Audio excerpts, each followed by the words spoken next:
Okay, so let's start with the prayers. You can repeat after me. Om Sadashiva-samarambham Sadashiva-samarambham Shankaracharya-madhyamam Shankaracharya-madhyamam Asmadacharya-paryantam Asmadacharya-paryantam Vande Guru-parampara Vande Guru-paramparam Saraswati Namastubhyam Saraswati Namastuभ्यं Varade Kamarupini Varade Kamarupini Vidyarambham karishyami Vidyarambham karishyami Siddhir-bhavatu me sada Siddhir-bhavatu me sada Om Sahana Vavatu Sahana Vavatu Sahana Bhunaktu Sahana Bhunaktu Saha Viryam Karavavahai Sahaviryam Karavavahai Tejasvinavadhitamastu ma vidvishavahai Tejasvinavadhitamastu ma vidvishavahai Om Shanti Shanti Shanti Om Shanti Shanti Shanti Vasudevendra Yogendram Vasudevendra Yogendram Natva Jnanapradam Gurum Jnanapradam Mumukshunam Hitarthaya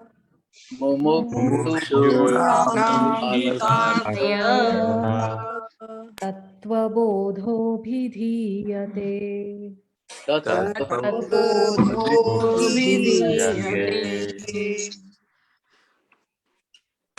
Om Namah Shivaya. Om Namah Shivaya. Om Namah Shivaya.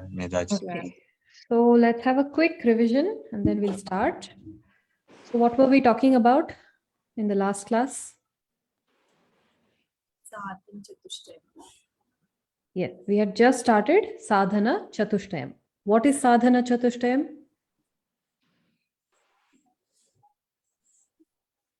Four things necessary to attain, not to know the self.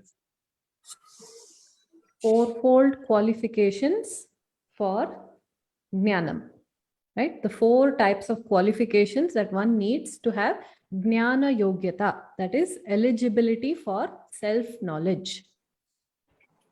Right. And what are the four? Vivek, Vairagya, Shat Sampada and Mumukshu. Yes. Viveka, Vairagya, Shat Sampatti, Mumukshutvam. So these are the four. Now we can start. So I will mute you all. Please stay on mute. Only if you want to say something, you can ask when I give the break in between. Now, last time we were looking at Vivekaha, right? We were talking about what exactly is Viveka, and we said it is Nitya Anitya Vastu Vivekaha. The discrimination or having the clarity between what is a Nitya Vastu and what is Anitya Vastu. What is a temporary object and what is a permanent object. Right? And we said the main reason for knowing this is so that you can have the correct expectations from the correct things. To have wrong expectations from wrong things, that is foolishness. Why? Because this is what we do, right? We expect permanent happiness from impermanent sources. And that is inevitably going to lead to disappointment. It is going to lead to a lot of heartache. It is going to lead to a lot of problems. Why? Because no object has permanency by itself. It doesn't even have constancy. How can it offer you constant security when it itself does not have any kind of constancy or even permanency? So it is foolishness to expect permanent happiness from impermanent sources. That doesn't mean that we don't enjoy the impermanent objects. We do enjoy them, but with full awareness that these things are impermanent. These things are transient. One day they will go. Right. Now, an important question should come up in your mind at this point. What is that? A very fundamental, basic question. What is permanent? Yes. What is permanent? So in the last class, somebody was asking a question about the house. The house has a very long lifespan. It might even be here after me. Even after my body goes, still there is a chance the house will be here. Then in that case, so there are a lot of objects in the world that have a longer lifespan than me, than this body. What about those objects? What we have to realize is that even they are impermanent. They may have a very long life, but still impermanent. Whether the house is destroyed in my lifetime or not, I don't know. But the potential that it could be destroyed exists. And not just for the house, but for everything on the planet. We don't know when it will happen. That's a different matter. But the point is, it can happen. The potential exists. The possibility exists. And that is the awareness that this is an impermanent object. Now, when you look at it, the whole creation, whatever we see, everything in our experience is impermanent, right? Even this very planet is impermanent. It may be there for millions and billions of years. That's okay. But one day, even planet Earth will not be there. Even the sun as we know it will not be there, right? Now, scientists tell us that even stars undergo a kind of a decomposition and they become all those black holes or red dwarfs, all those astronomy terminologies, So they also undergo a process and they also change. And that change is destruction, right? The moment something changes, that change is a destruction. So there is nothing on this planet, nothing on this, in my experience, that is permanent, right? Everything that I can think of is impermanent from my body to the very planet. What is there that is permanent then? Right? This is a fundamental question and it should come up for everybody that what is permanent? Because everything I know is impermanent. And you are telling, do not expect permanent happiness from impermanent sources. So where can I expect permanent happiness from? From a permanent source. Then what is that permanent thing? That is what is under discussion now. 1 second, has the recording started? No, Metaji, no, its recording is not started. All right. I had pressed the button, but somehow it didn't happen. Okay. So we have the fourfold qualifications, which are Viveka, Vairagya, Shamadhi Shat Sampatti, and Mumukshutvam. Right? These are the four. And now we will be seeing each of them in detail. This is the first one. Nitya, Anitya, Vastu, Vivekaha, Kaha. So as I said previously, in Tattva Bodha, there is a question and answer format. So there is an imaginary student who's asking questions, and the teacher is going to give the answers. So we'll read this.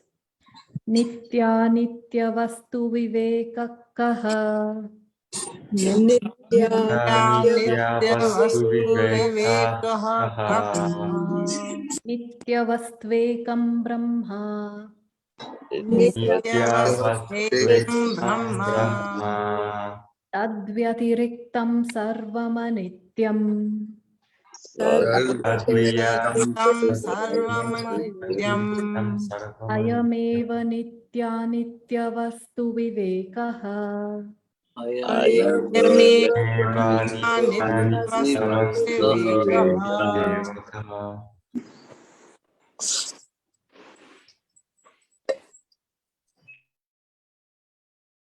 So coming to vivekaha. So as I discussed, what is that one permanent thing, right? If everything else is impermanent, what is the one permanent thing? Because I have not seen anything permanent in my life. I don't know about anything permanent. So now I need to know. So Shastra tells us that there is only one permanent thing in creation. Only one permanent thing is there, and that is Brahman.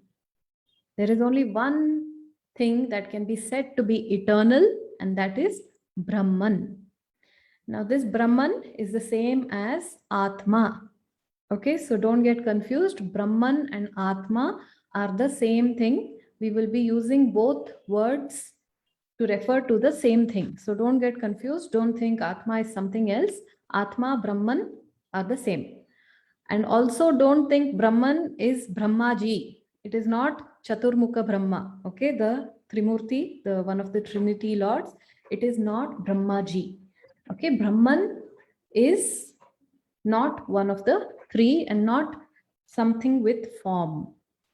So it is not Brahmaji. The word Brahman comes from the root Brahat, which means big or infinite or very large, of a large magnitude, large scale. Now this Brahman is not bound by the two limitations that everything else in creation is bound by. All objects, all things in creation are bound by two things. What are they? Space and time. Space and time, desha kala. So everything in creation has two limitations. It is either bound by space or it is bound by time. So let us take time first.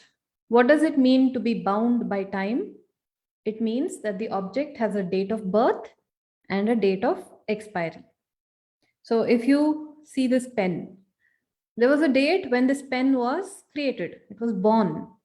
And a day will come in future when this pen will surely be destroyed. It's not going to be around forever, right?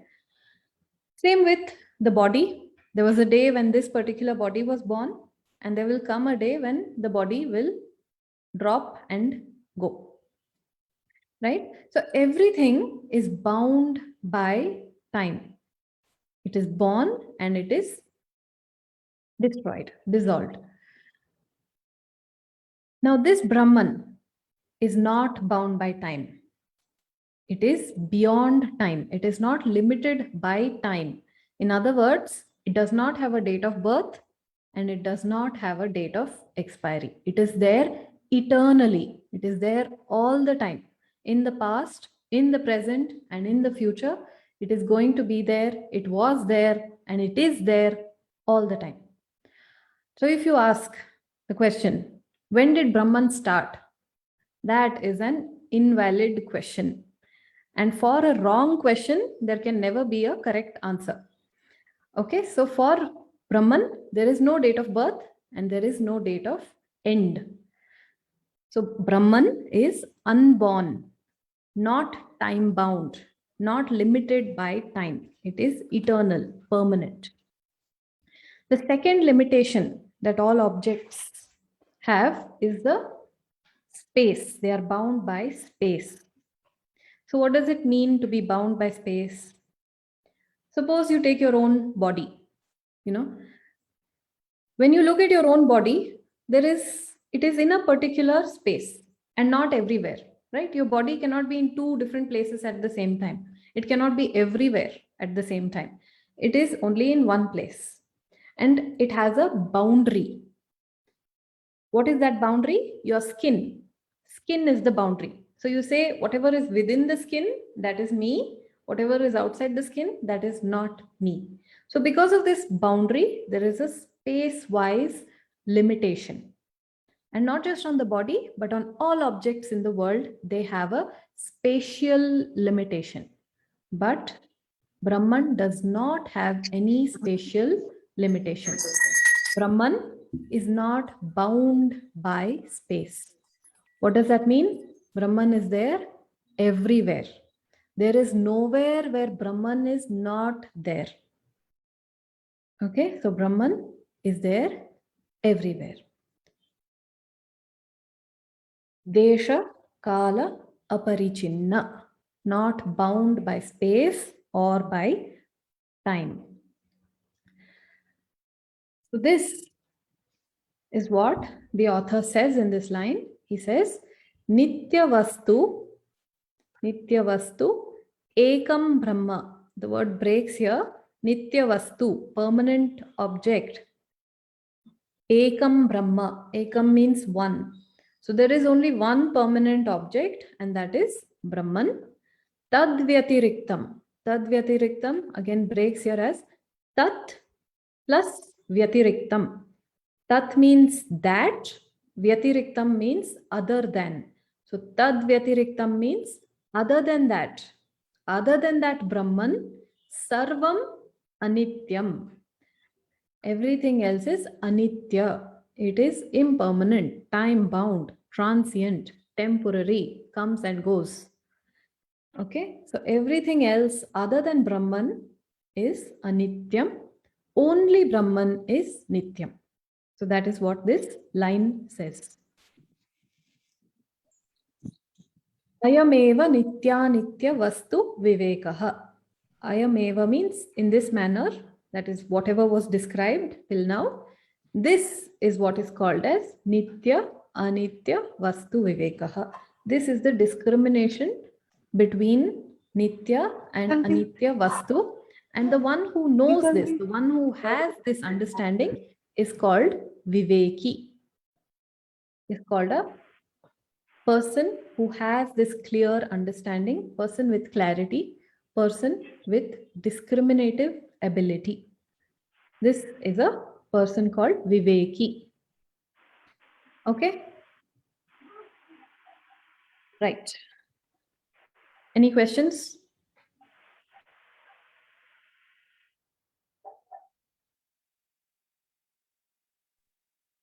We call this Brahman. Sometimes it's little difficult to understand if we call this as life or life force, which is there everywhere and it's permanent, and all other things are impermanent, and it is beyond time and space. We don't use words like life force. So please don't bring new terminologies in, it will lead to confusion. Life force can have another meaning, which is prana shakti. So are you talking about prana, which is very much temporary, or are you talking about the impermanent Brahman? So this is why don't use new terminologies that are not discussed in the class. Medhaji, Medhaji, Yeah. I wanted also. Okay. Yeah. Why So do we Prana Shakti is Vastu? how Pran and Brahman are different. Can you please tell a little bit?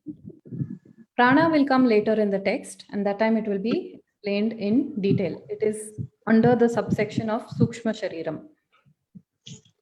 Medhaji, why do we call Brahman Vastu? Yeah, in scripture, sometimes they use the word Vastu. Sometimes they just say Vastu. They don't even say Nitya Vastu. They just say Vastu, and you're supposed to understand this is Brahman. Why they say Vastu, I don't know. What else can you call? In English Like also we say, no, there is a thing called Brahman. There is something called Brahman. How else So will you it- describe? There's no isn't word. thing bound by space? Anything? Isn't thing bound by space? Like that. That is what comes in my mind when you say thing. See, you Something are bound trying by to space. describe the indescribable using words. Words are themselves things and limited. You know, Hmm. how else to describe it? Any Yeah. word you use is inadequate. Yes. Even the word Brahman is also an Hmm. inadequate word. But what else to do? Okay. Thank you. So, Medhaji, you use the word Viveki. So, is Viveki always a jnani, or can a Viveki be not yet a jnani? Viveki can be a mumukshu or can be Gnani. Gnani is necessarily Viveki, but Viveki need not be Gnani yet. Okay. Thank you. Yeah. Anything else?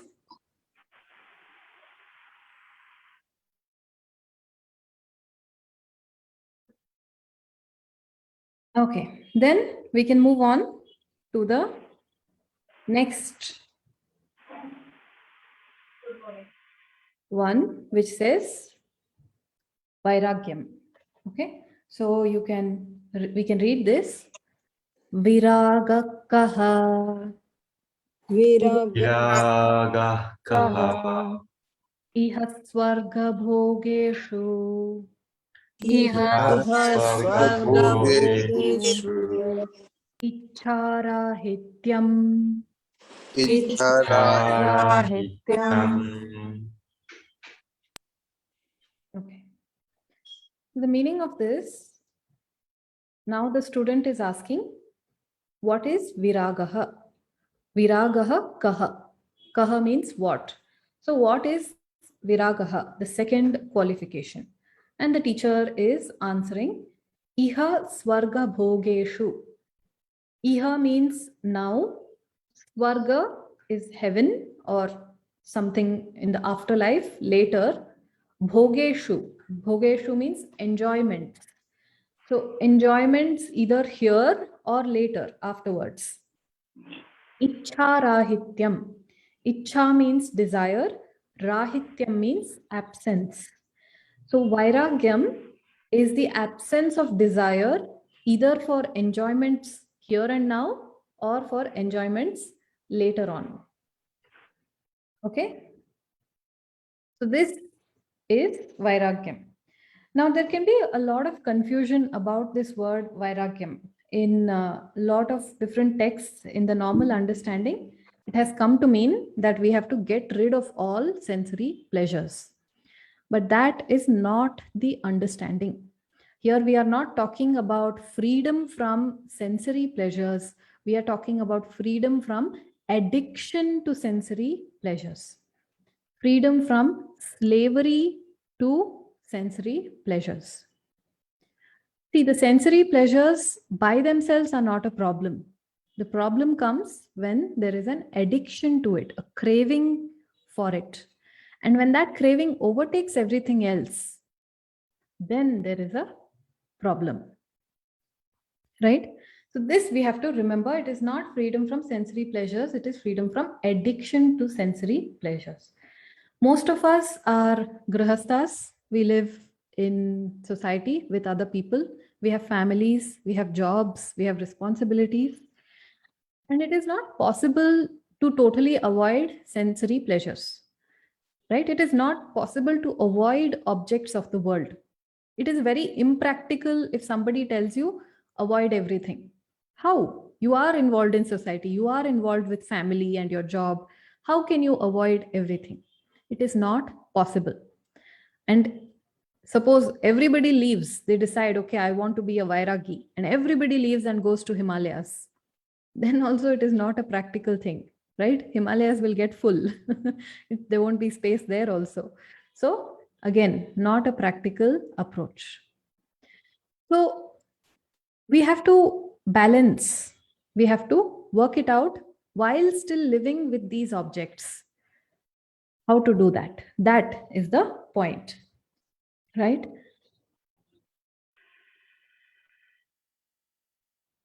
Now, there are two kinds of sensory pleasures. One is adharmic pleasures, and the second is dharmika pleasures.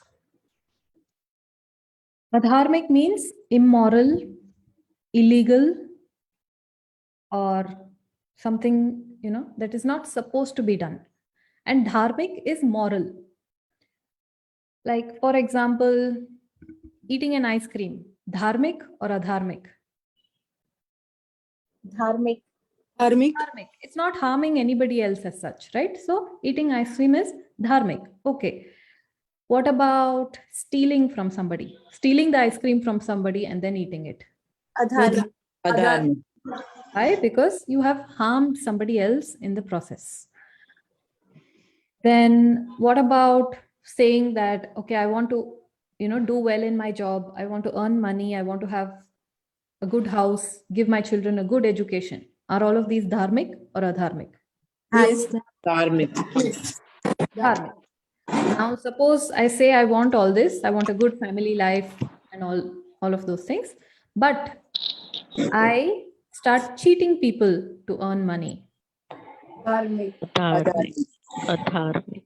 Adharmic, right? So there can be two kinds of desires or pleasures. They are adharmic and dharmic. And what are you supposed to do? The adharmic pleasures are to be totally avoided. And the dharmic pleasures can be indulged in limitation, in moderation. So adharmic, totally avoid. Dharmic, in moderation. Why moderation? Because here also, again, the lack of restraint can lead to addiction. Not having enough control, overindulgence can lead to addiction to those things. So that is why the dharmic pleasures are indulged in moderation and the adharmic pleasures have to be avoided totally. Okay? Clear? Yes.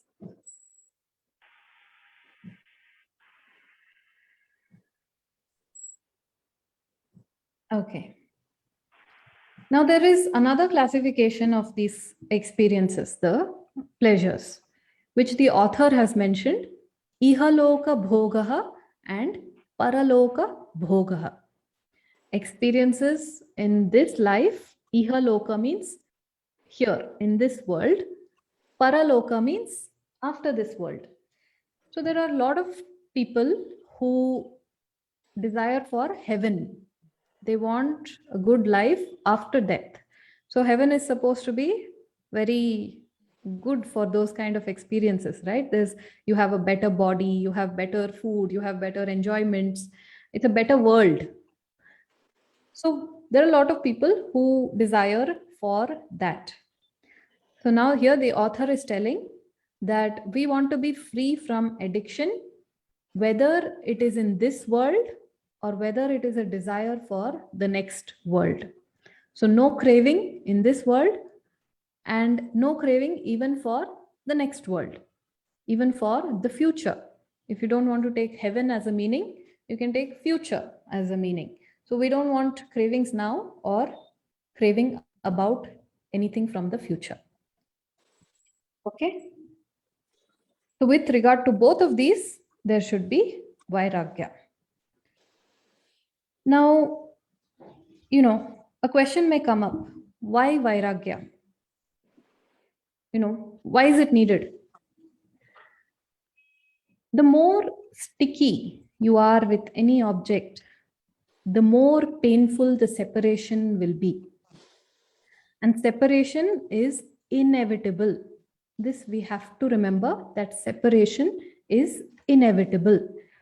One day, sooner or later, either your body will drop or that object will drop. One of the two things will definitely go away, and that day it is going to be a very painful experience if you are very attached. So I'll give you a small example. Have you ever put that glue stick on your finger, the Fevi-Stick glue stick, and then try to touch your fingers together? And then you try to separate. So that glue stick is not very strong. It's a very weak kind of glue. So the moment you touch and release, it just separates easily. Now, have you ever put super glue and try to touch your fingers? It gets stuck very, very strongly. It is stuck because super glue is quite strong.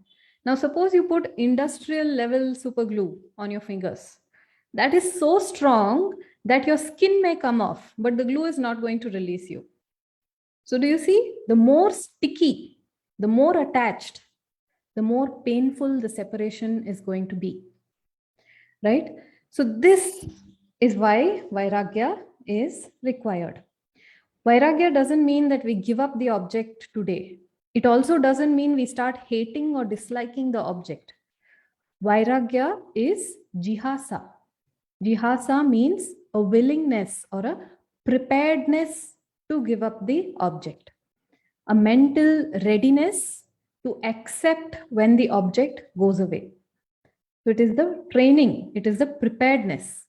So you can use the object, enjoy the object, but with detachment, because one day it is going to go away. And if you are very attached to that object, then there is going to be a problem.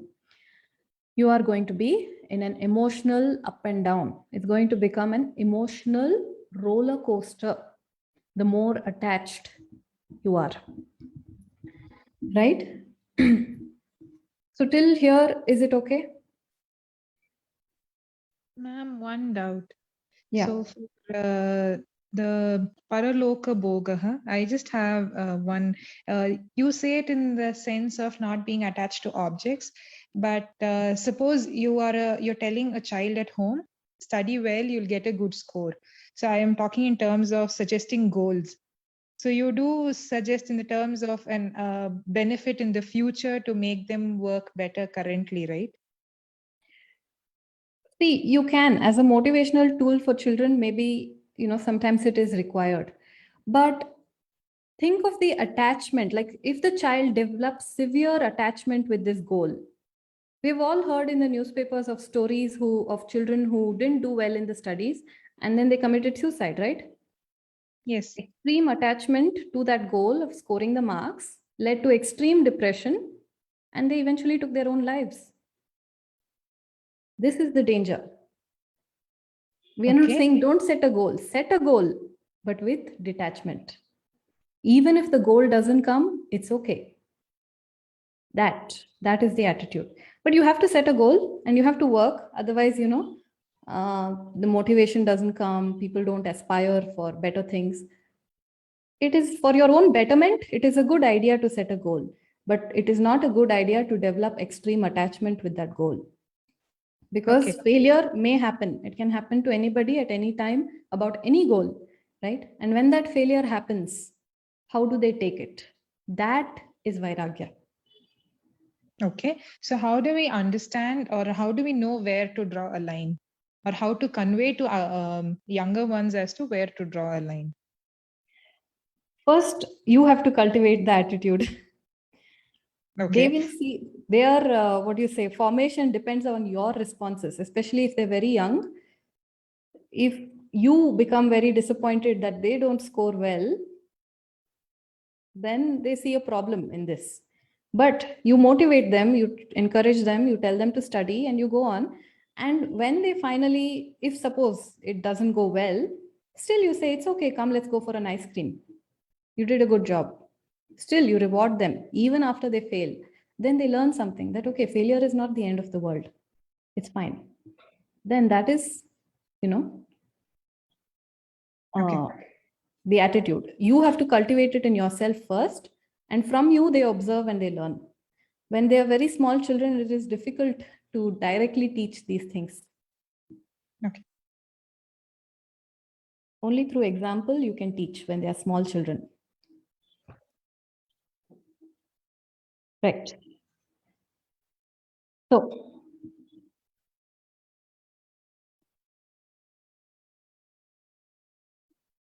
Separation is inevitable with any object. Now remember that when I say object, it also includes people, it also includes relationships.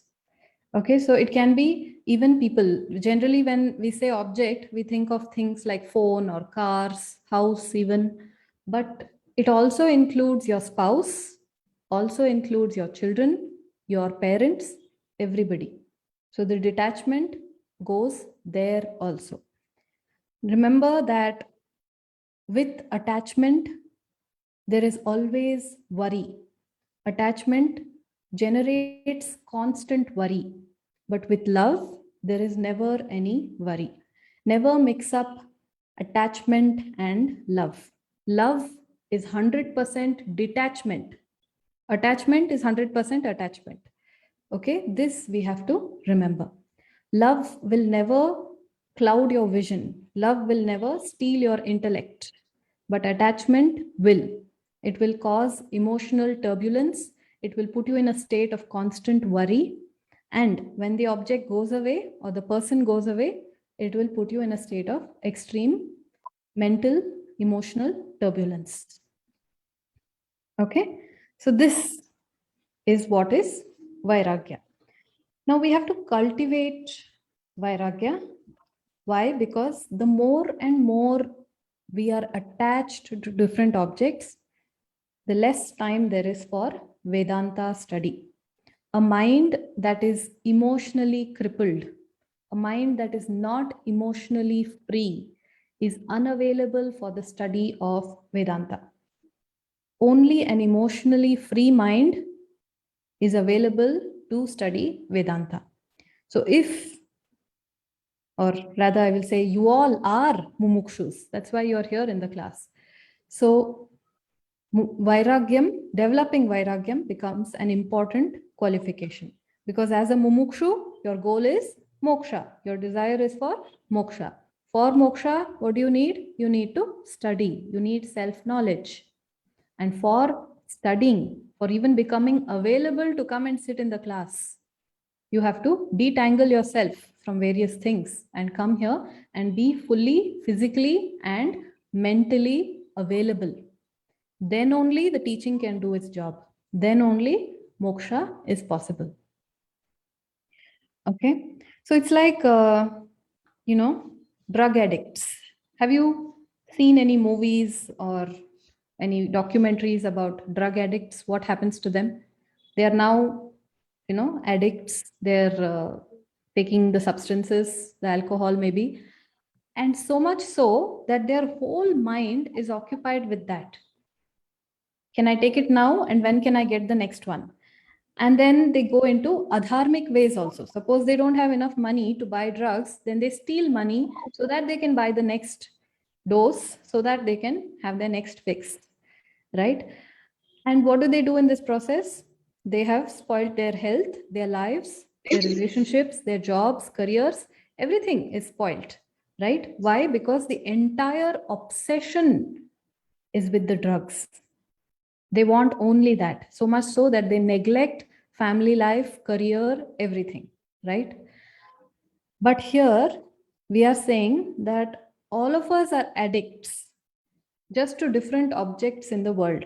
It is just that for the drug addicts, their substance is an illegal substance. For us, we are addicted to legal substances, be it coffee or be it the wife or be it the car. These are so-called legal substances. So we are addicted to these legal substances, but it is still the same phenomenon, because we are totally obsessed with these materialistic things, or obsessed with these various objects or the pleasures of the world. There is no time for Vedanta study. There is no time for any kind of constructive pursuit.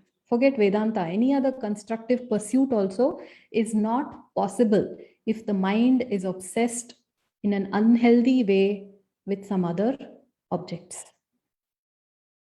Okay, so this is why Vairagya is necessary, to free up the mind, to become available to the study. Now, does this mean that straight away we start dropping all the objects? No. In the beginning, we have to hold on to certain good addictions, like meditation is a good addiction, Tattva Bodha class is a good addiction. All of these things are good addictions. So we shift from the bad addictions into the good addictions, the productive addictions, right? All those things that will help us: yoga, meditation, pranayama, attending the classes, studying, whatever. So all those things that will actually help us, we shift our addictions and become, committed to these. And then later, much, much later, you have to let go of even these addictions in an advanced stage. Okay, so in the beginning, it is very much necessary. You will use the good addiction as a tool to climb up.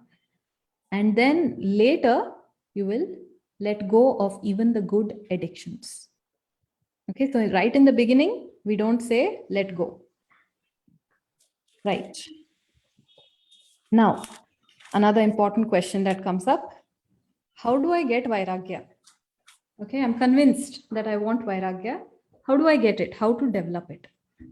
So, in Bhagavad Gita, Krishna says, and also in Viveka Chudamani, Shankaracharya says, same thing. They say, dosha darshanam.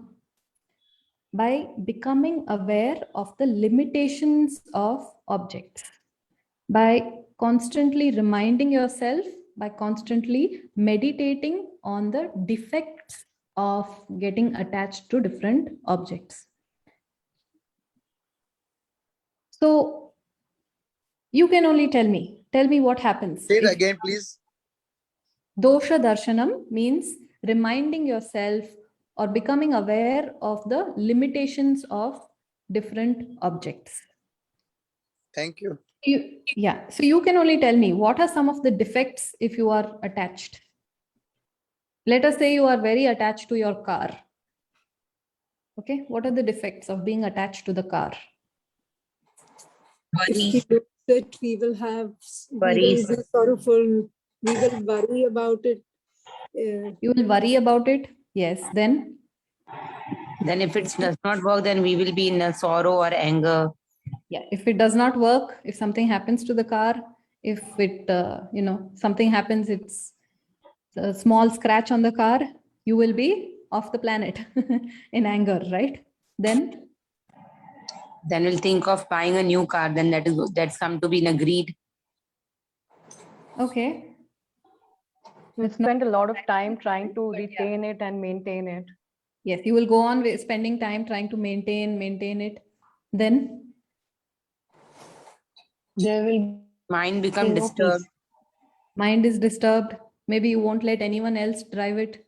And if somebody else by chance borrows the car, your whole mind is there. Your whole day is ruined because mind is there.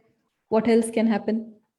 We will have no time for Vedanta studies if we are thinking about the car all the time. Yeah, thinking about the car, so no time for, forget Vedanta. If you're thinking about car all the time, you will not even have time for the job, your own job, right? We will be very uncomfortable if you have to give it to somebody. Uncomfortable if you have to share it with somebody. Suppose somebody, your own family member brings a food item inside the car. You will be in panic, right? Oh, they will spill the juice everywhere on my precious car seats. This kind of problem is going to come up. And then you may yell at your own parents. You may yell, don't eat that in my car, right? Is that a correct thing to do? Yelling at somebody? No. Somebody who is your parent? No, you lose your whole mind. So do you see the defects of being attached? One of the biggest one is, of course, when the car is destroyed or damaged and mourn its loss in a very deep way, right? A lot of people. So I'm sure all of you have had this experience at least once, that you may have lost a phone. I'm sure everybody has lost a phone at least once in their life, or at least somebody close to you, maybe your child or somebody has lost a phone. Yes. Now when I think about it, I think it was easier to lose 5 years ago than now, because now it's become more precious. Yeah, so I'm sure those who have lost a phone, you all have experienced. When the phone initially goes, there is so much panic. And then once you realize, okay, this phone is gone, you feel very upset about it. You think about it for days together, right? And this is what we are talking about. So these are But just objects, car But and there's phone one are more just, thing, Miraji. yeah. When the phone is lost, there is a momentary pain. You think about all the contacts and details that you have lost. But once you reconcile, okay, it's gone now. Now let's look for something else and get our data from wherever we can. Then you feel relieved as well. Okay. Yes, So that relief, that letting go, that ability should come fast and should come immediately. That yes, is, so that is part of dosha darshanam. yes, and that is dosha darshanam. That is preparing yourself, preparing the mind for the loss of an object. And, it is okay. We're talking about cars and phones. That is still okay. What if we start talking about human beings? Then you think of the loss. Then you think of the pain, right? The bigger problem is with our own people, like children or parents or brothers, Exactly. siblings. We It is cannot been like even, they are yes, not gone; they are still there, but they're not listening to us, or they do things which we do not like. We suddenly get so annoyed, and it stays on for a long time because we are so much attached to their welfare, and we think it should only be done this particular way, and so yes. on. That you can say is attachment to an expectation from them, attachment that to an idea that they have to be this way and that is only correct. That is attachment to your own ideas that this is correct and nothing else. That attachment also has to go. So this is what is Vairagya.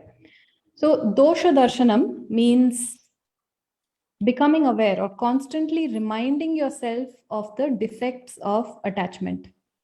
For example, pets. Okay, so it's a little easier to talk about pets than to talk about people close to you. So suppose you get a pet and the pet's lifespan is much shorter than yours, right? So most pets live for say 10 years or 20 years. If it's very, very lucky, maybe you get 20 years with the pet. But one day that the pet is going to die. And a lot of people get very attached during this time to the pet. And when the pet dies, they grieve very intensely for it. But dosha darshanam is reminding yourself that this pet is anyway one day going to die, right? And probably before I will die, this pet will die. Reminding yourself. That doesn't mean that you don't play with the pet. That doesn't mean that you don't enjoy the company of the pet. That doesn't mean you don't take care. You do all of those things. But dosha darshanam. Remember what happens if you get over attached to the pet. So the willingness or the ability to let go when the situation comes, that is vairagya. Otherwise, there is constant worry. When the object is alive or there is constant worry. And if by chance the object goes, then what happens? There is total grief. There is a lot of upset in the mind. Now, this dosha darshanam, meditating on the Can I limitations. say it is an attitude which I need to develop? Yes, it is an internal attitude which you need to develop. It is not something you don't go and tell your wife that I'm detached to you. Don't do that. That's not going to end well. But it is inside for yourself. Internally, you remind yourself. But externally, you be with all the people as you have always been. You show them your love, you take care of them, you tell them things. All of that is fine. But inside, that is a Vairagi mind. In fact, sannyasi, if you say sannyasi is nothing but one who is a Vairagi. So even as a grihastha, you can be an internal sannyasi if you are a Vairagi. So that is the goal. You don't have to become sannyasi to become Vairagi. Even as grihastha, you can very much be a Vairagi. Now this dosha darshanam, some people may say that, okay, constantly reminding myself of this kind of defects or limitations of attachment, it's a pessimistic view. I develop pessimism in my mind. But tell me, which is the real pessimism? Real pessimism is training yourself for an inevitable separation, or is real pessimism constant worry about an object? Which is the real pessimism? The worry. The worry, right? And if you are constantly worried, that's not good for your mind. That's not a healthy state to be in. And if you cannot even entertain the thought of a separation, what will you do when the event actually happens? So this is why we train. Right from now, we start training the mind that there will be an eventual separation. This training, this is dosha darshanam, and this is vairagya. Vairagya is probably the toughest and one of the last values that will develop, because it is not easy to let go, right? Ma'am, a few doubts. One aspect that you already touched upon was pessimism, but doesn't this also bring about additional worry? Like example is you buy a new expensive shiny phone, you understand it is shiny, you understand it is new, so the probability of it getting cracked or getting damaged is more easy. But if you focus on it having an entire glass panel all the time, then you become extra cautious as to whichever edge it might touch, how the keys might scratch it. So you might also in the process develop greater worry over longer duration of time, right? See, when we say vairagya, we never say don't be practical. Yes, you have bought a new expensive phone. Yes, you have to take care of it to your best efforts. Yes, you can even put a screen guard and a case and all those things to protect it. Yes, maybe you can even keep it away from children and away from water and whatever can damage it. You can take care of all of these things. Still, something happens to the phone. What is your reaction? No, then you would be like, I did all I can. Okay, fine. It might be something like that, right? I told a phone as an example to take an inanimate object. But if we take somebody like as a family member who drive a car, and if we understand the limitations of car, the dangers of traveling, and if you're constantly worried that somebody might get hurt or people are not going to be permanent, so it might happen at any time, doesn't that introduce different kind of worries? Or if somebody gets hurt, you automatically assume the worst because you think even the worst can happen. See, dosha darshanam doesn't mean dwelling on what could happen. It means training your mind that something could happen and I have to be prepared to let go. So I'm not saying think of all the different possibilities in which things can get damaged. No. If you start thinking that way, you will end up with hundreds of possibilities of harm, right, to people close to you or objects that you value. If you think of those kind of possibilities, it goes in a very different direction. But what I'm saying is be aware that the possibility exists. And therefore, I have to be prepared. If in case something happens, I have to be prepared to let go. And finally, the ultimate letting go is of your own body, right? Yeah. A lot of people struggle with that also. They still, it becomes a very uncomfortable, difficult, painful passing moment in their final moments because of the clinging. So the readiness to let go when the situation comes, that should be there. But in the meantime, of course, you have to be practical. You take care to the best of your ability. Still, if something happens, then. So what you are saying is we must be responsible for everything around us, but at the same time have a little distance, be little detached. So in an event when it is not there, it is not so painful. Yes. The painful, see, you have to think, why is this painful? It is because I have created an emotional dependence on this object, right? I am now, I don't have my emotional freedom anymore. My emotional state is very much dependent on this object. If the object goes or if it does something I don't want it to do, then my emotions go up and down. I have handed over my emotional remote control to that object. So I'm just saying, take the remote control back. That is Vairagya. Megaji, how is Vairagya relevant for a Jnani? It is okay for the Mumukshu. Because Jnani is going to see Brahman in everything. So Yes. then Vairagya is irrelevant. Yes. For a Jnani, it doesn't matter. Because anyway, he's not concerned if objects come or go, right? Exactly. Yes. Because he will see Brahman, which is the only permanent. He knows that. Yes. There is only one thing for him, that is a permanent thing. So in that case, what more is there to worry? But to So reach But he stage of becomes jnani jnana, only by becoming vairagi. No, you could train yes, yourself. yes, To become that's what I Jnani, you need to to be say. Vairagi. no. If you have a jump to realize that you see Brahman, Atma is Brahman, then you don't need these procedures. No, that jump will not come unless you don't have this. You need to have this, then only that vision will come. That is why this is one of the eligibility for Jnanam. Because if you are constantly worried about objects, how can you think about Brahman? You will be thinking about objects. In order to make your mind free to think about Brahman, it needs to detach from other places, right? That is why Vairagya is an important qualification. Yeah, can I come in? Meghaji, Yes. this is where our sanskaras help us, isn't it?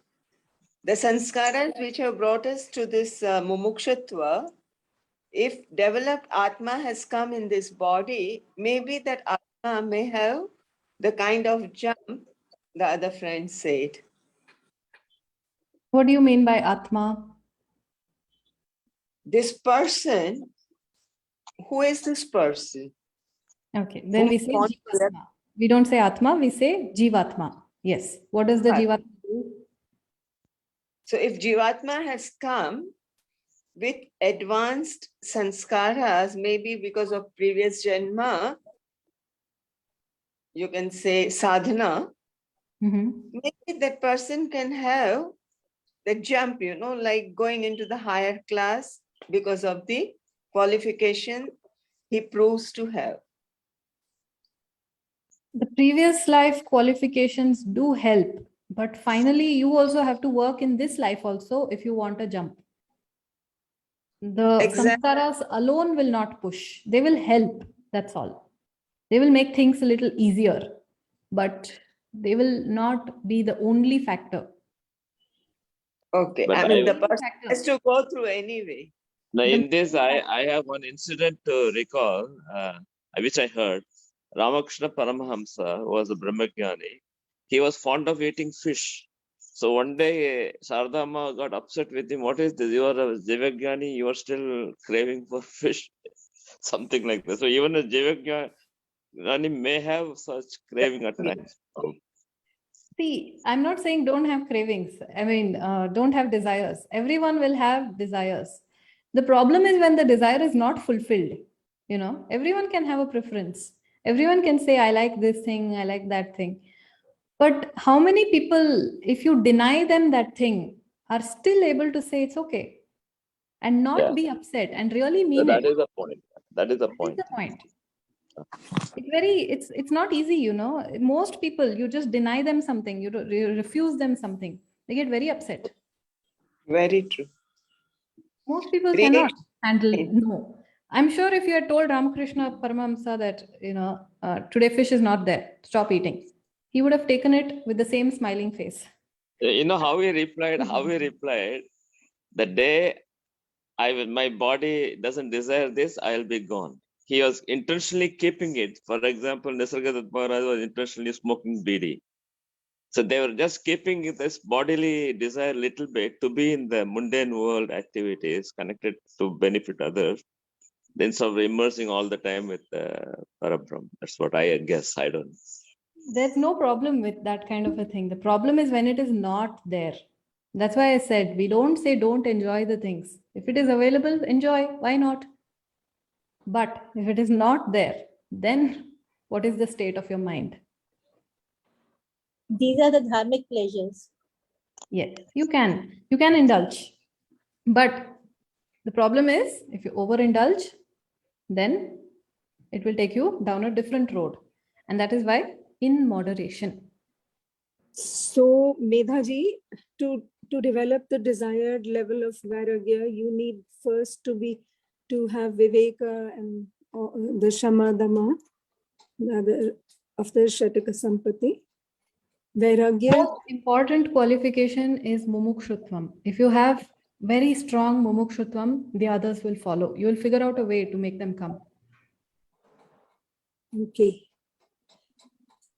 And a vairagi doesn't mean that he or she is wearing all those orange robes and no, not living in style. It is an internal state of mind. Externally, they can be however, but internal state of mind. That's why I keep saying internal. All of these sadhana chatushtayam are internal qualifications. They are how the mind is. In This simple dosha words, darshanam simple should not words. lead to fault finding. Dosha darshanam should not lead to irritatingly finding faults in others too. No, that is not dosha darshanam. Dosha darshanam is only for yourself. Okay. So this Like dosha I like sweet. nothing but- When I get the sweet, I enjoy it. If I don't get, I don't mind. Yes, you don't mind. So this dosha darshanam is nothing but a kind of an awareness creation. You know, suppose you have teenage children at home, and now you have to, educate them about drugs and alcohol. What do? You make them, you call them, you make them sit down, and you tell them, look, there's something called drugs, and there's something called alcohol, and if you have it, these could be the consequences. You could ruin your whole life. So be aware, be careful. And this is how you teach them, right? Maybe you make them watch a movie. Maybe you educate them on the consequences, how serious it can be. So what is all this? Awareness creation. This dosha darshanam is the same concept. Okay? Awareness creation of the defects of something. So just because you educate your children on drugs, does it make them pessimistic or does it make them, something else? Does it ruin their minds? Do they become constantly thinking about that? No, now they are more educated, they are more aware, they are more mature. That is the idea behind dosha darshanam. So simply put, the main measure that you have to keep track of, the main thing you have to keep track of is your FIR levels. Everything else is secondary. FIR level should not go up. The more the attachment, the more the disturbance in FIR. What is FIR? Who will explain what is FIR? I will explain. Frequency, intensity. Yes. Go ahead, please. Intensity and recovery. How frequent you fall in that emotion or any undesired emotions, and how intense the emotion is, and how fast you recover. Yes. So frequency, intensity, and recovery time from emotional disturbances. All these three should be low. Then you know that your sadhana is working.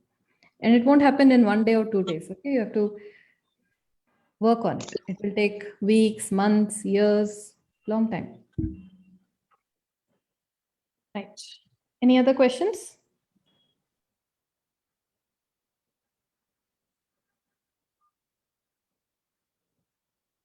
Could you explain what is jihasa once again?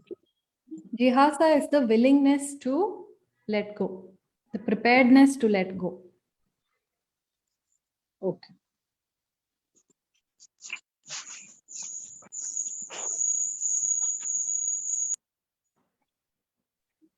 Okay. So we'll stop for the day. Om Purnamada पूर्णात् पूर्णमुदच्यते पूर्णस्य पूर्णमादाय पूर्णमेवावशिष्यते ॐ शान्ति शान्ति शान्ति Hari Om Hari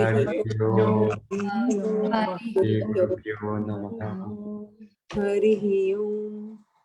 Thank you, Medaji. Thank you. Thank you. Thank you. Thank you, Medaji. Thank you.